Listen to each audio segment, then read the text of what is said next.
มาแล้วพี่น้องมาแล้ว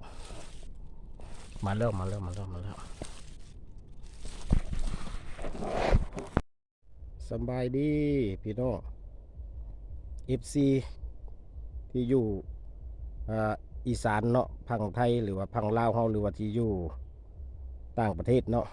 จังไดก็สบายดีมื้อนี้สิพาพี่น้องมาแฮวนกอีกพี่น้องพบกันอีกกับช่องนกน้อยซอกอยู่หากินเนาะช่องนกน้อยซอกอยู่หากินจังไดก็ติดตามไปนำกันว่าสิหมานบ่มื้อนี้เนาะหรือจังไดเนาะ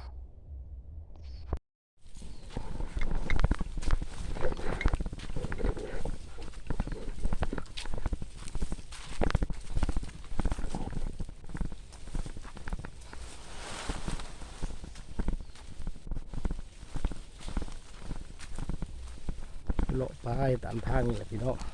เลาะไปตามทางแล้วกะว่าตัวนี้ทรงสินั่นแล้วก็แซกเข้าไปทางข้างทางประมาณ10 เมตร3 เมตรอะไรนั่นแหละ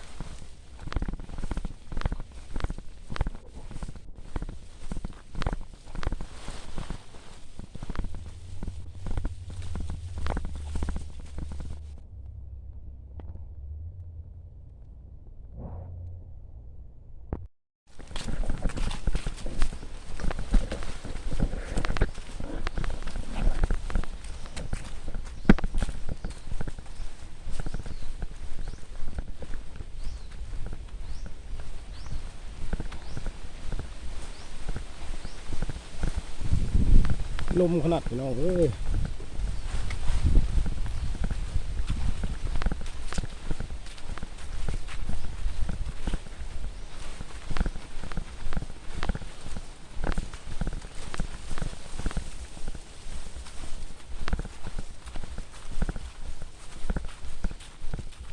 เราจะเข้ามาแยกนี่แหละพี่น้องเราเป็นทาง4 แยกเนาะเราจะมาแยกทางนี้เราจะมาแยกทางนี้พี่น้องมาแยกทางนี้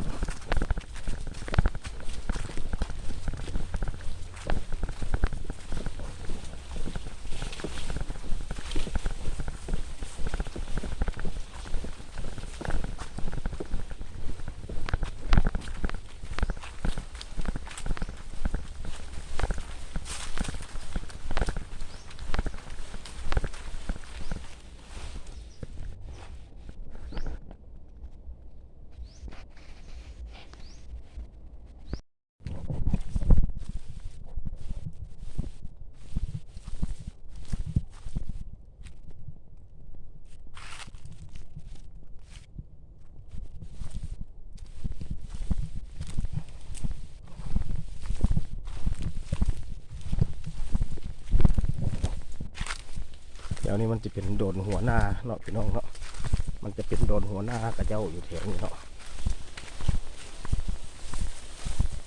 จังไรก็รุ่นไปนำกันพี่น้องจังไรกัน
เริ่ม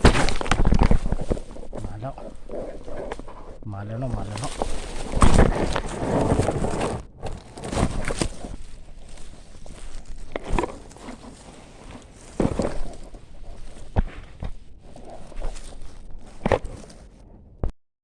มาแล้วพี่น้องมาแล้วมาแล้วมาแล้วมาแล้วมาแล้ว